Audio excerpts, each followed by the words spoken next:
Amazon has been dealing with backlash for months from Lord of the Rings fans, but the moment they've been waiting for is finally here. We're only one day away from the premiere of The Rings of Power on Prime Video, and the review embargoes are lifting. We're finally getting to figure out what the mainstream access media thinks about The Rings of Power. You know, the same media who's been defending Amazon for the past 6 months, who's been attacking fans for the past 6 months, who dare speak out, even though, as we've seen, ratio after ratio, time after time, Lord of the Rings fans, Tolkien fans, they do not like what Amazon has said they want to do with this series. They haven't liked the trailers. They haven't liked what the cast, what the crew, what the showrunners, what the producers have said about what they're going to do with the Rings of Power, because it essentially is fan fiction. This is not Tolkien, this is not Middle-earth, and this is what they've told that fan base. That's why the fan base has been so upset.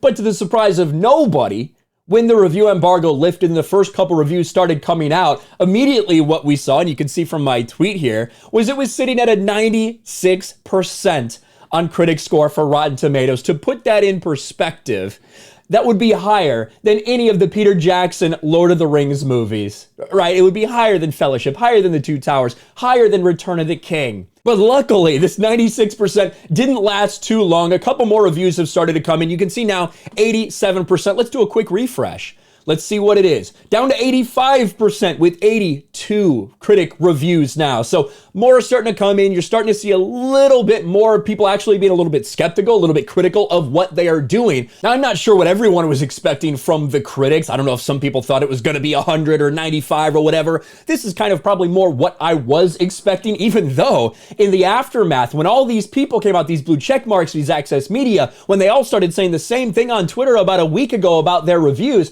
there wasn't a single negative review. Funny, but now that we actually get to see people come out and put their scores in, you can start to see some negativity creep in. It's been very interesting to see the difference of opinion when it comes to something like Rings of Power. And I wanted to go to a couple of these, right? Variety, Lord of the Rings, The Rings of Power, sweeping and gutsy, makes the most of its ample lore and Amazon budget. TV review. What about from The Guardian? Lord of the Rings, The Rings of Power review, so astounding it makes House the Dragon look amateur. I have a very hard time believing that based on what we've seen from House of the Dragon the first 2 episodes and what they've showed us so far from CW Lord of the Rings. And then of course, far left Daily Beast, Amazon's Lord of the Rings, absolutely stunning and puts House of Dragon to shame. It's weird that they're so focused on House of the Dragon in that same review. 2 of these now, two far left publications, very much trying to give this a 1-up over the first 2 episodes of House of the Dragon. But even though the vast majority of the reaction from the access media, the people who have been doubling and tripling and quadrupling down on Amazon to protect Amazon and to shit on the fan base, of course, the vast majority of that has been very, very positive, as we expected.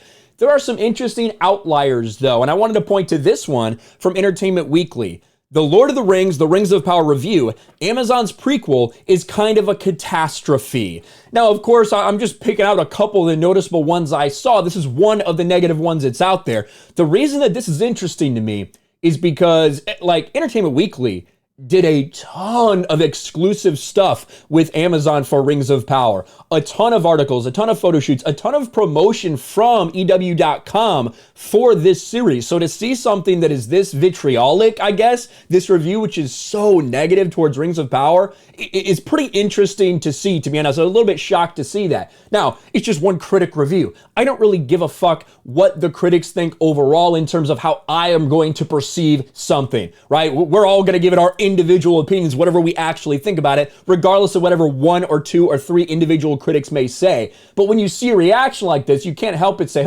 that's interesting. And another one that I thought was very interesting indeed was Grace Randolph's review of this. Now, Drunk 3PO clipped this out. I thought it was interesting. Both a Karen and a Mary Sue, hashtag Rings of Power, hashtag Galadriel. Now, I do not agree with Grace Randolph on almost any of her media takes. Very few and far between. So I kind of assumed she was going to love this thing, that she was absolutely praise it from the rooftops. But she said something very interesting about the character of Galadriel in her review. I want to listen to this right here.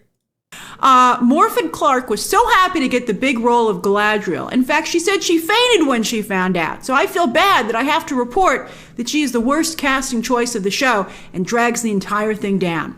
She makes Galadriel both an elven Mary Sue and an elven Karen who would like to speak to the manager. I can't believe it. I can't believe she's both of those horrible things. Now, I have no idea. I have no idea if I'm going to share the opinion of Grace Randolph on this. But if that's true, if you even have someone like Grace Randolph calling this shit out as a Mary Sue and a Karen, holy shit, the backlash is going to be real for Amazon for Lord of the Rings. I'm going to keep an eye on this stuff because I do think it's interesting to see what these critics, what the Access media, what the mainstream media who have been pushing this series, who have been defending this series, who have been attacking fans for the past half year. It's interesting to see their reaction to something that they've pushed so hard for, that they've defended so hard. Only one day left till we see what the rest of the world, what normal people, what normal viewers and fans think of Amazon's Rings of Power. Let me know what you think about this in the comments below. Smash the like button, subscribe to the channel, ring the bell for notifications, share this video out there, and I'll talk to you later. Thanks for watching, everyone, and a huge shout out to my patrons. I appreciate you guys so much. Want to follow me on Twitter or Instagram? Check out the description below. You'll find links to my P.O. box and my Patreon as well. And I'll talk to you guys later.